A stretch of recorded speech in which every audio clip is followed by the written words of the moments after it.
Hey, hold on a minute. Before you click any buttons or go anywhere, I'm not reviewing an episode from the original Tom and Jerry theatrical shorts. The Tom and Jerry show I'm talking about is the 1975 spin-off, and it requires some history. Trust me, you're going to need some historical knowledge to get where this spin-off came from. Let me try to describe to you this train wreck. Or let me let Wikipedia do it. Here, in a much toned-down, non-violent, Yogi Bear and Boo Boo-esque format, the long-popular Tom and Jerry, after years of rivalry, have finally become the best of friends. You know that Tom and Jerry movie that the Nostalgia Critic reviewed and came out like 20 years later? Yeah, well, people who do not understand history are doomed to repeat it. So, let's talk about how this mistake happened. Twice. And believe it or not, this is one of the very few things I really can't blame Hanna-Barbera for in their 70s animation lineup. Throughout this marathon, I don't think I'm going to be saying many nice things about Hanna-Barbera's 70s cartoons because almost all of them are fucking awful and there are so many of them. And we'll get to that when we get to that next time, but this time, it's not their fault whatsoever. Even Hanna-Barbera themselves didn't like this show, and they did not think that this was a good idea. Let's go back to a mystical time before everyone had a television in their bedroom. The year is 1940, and television wouldn't become a common thing to own for another decade. Now, obviously, animation still existed. It existed since the beginning of the century. But how did you get to see it? Well, you just went down to a Nickelodeon. Yeah, you ever wonder where that network got its name? It's not just a random word that they came up with. Before the advent of a television, you'd go to a theater where they'd play animations or short films and they'd cost a nickel. Or at one point they did. You know, inflation and all that. These theaters were usually frequented by adults, and yes, at one point animation was seen as mostly an adult thing. And I'm talking on Simpsons level. It's not like you couldn't take your kids to them, but they usually weren't made specifically for children, although there are some exceptions.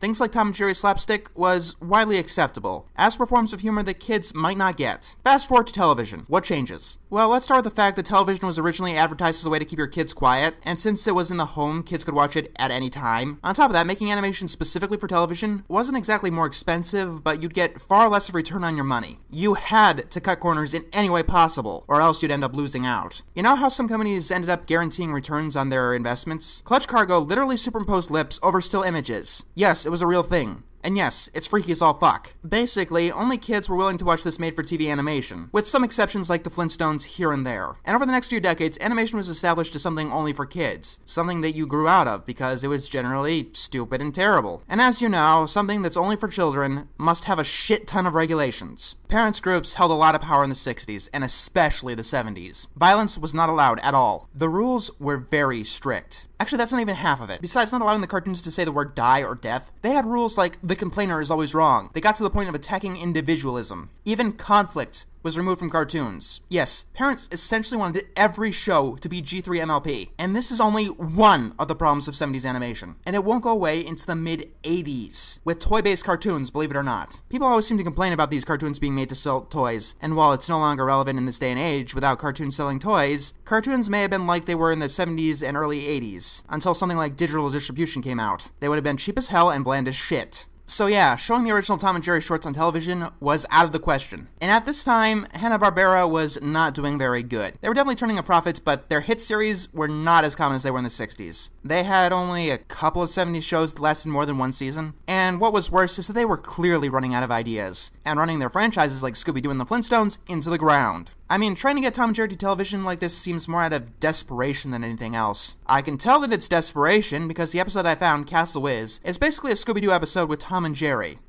are friends. The plot of this episode is that Tom and Jerry have to spend the night in a haunted castle. Now, unlike that terrible movie that came out in the 90s, Tom and Jerry do not talk in this series. And to the cursory viewer, that may seem like a good idea, but it's not. Without the talking, Tom and Jerry barely are even able to interact. In this episode, there's supposed to be a Scooby-Doo-esque mystery, but because neither of our main characters talk, you don't know until the end. And the Dracula dude reveals that it was all a hoax by himself. Yes, the episode starts with, "My castle is haunted, bwah ha ha." The episode ends with, "My castle is not haunted, bwah ha ha." Oh, and speaking of that, there is absolutely no way this haunted castle could be a hoax. In Scooby-Doo, all the villains' monstrous acts can be explained away through conventional means, like film projectors. We see several instances where this kind of stuff cannot be faked, like the magic painting. Also, I'm pretty sure that making this episode a hoax was a last-minute decision for some reason. Dracula even talks to what he calls a film projection. How does running through the castle suddenly lead you outside running into the castle's drawbridge? This episode is poorly put together and lazy. They're reusing music from Scooby-Doo, and they're probably reusing set pieces too.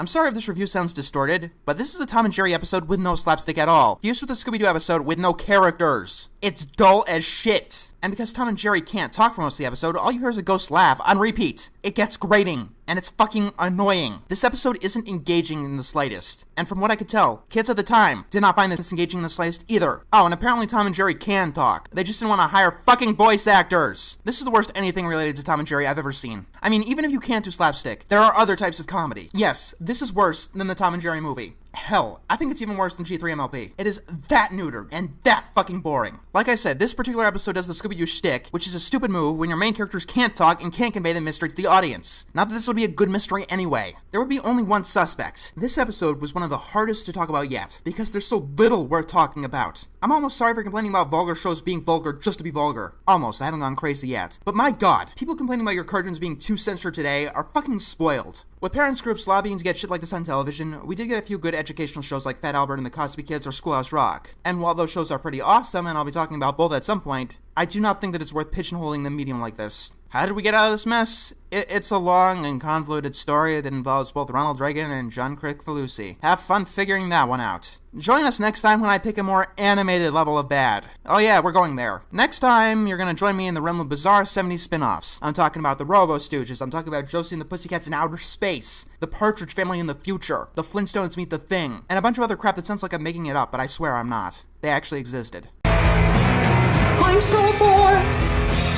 so very, very bored. I'd rather watch a bunch of cupcakes, sing a merry song, and then go surfing on a door. It's so dull, there's nothing to say. I'd rather sugarcoat a leprechaun, be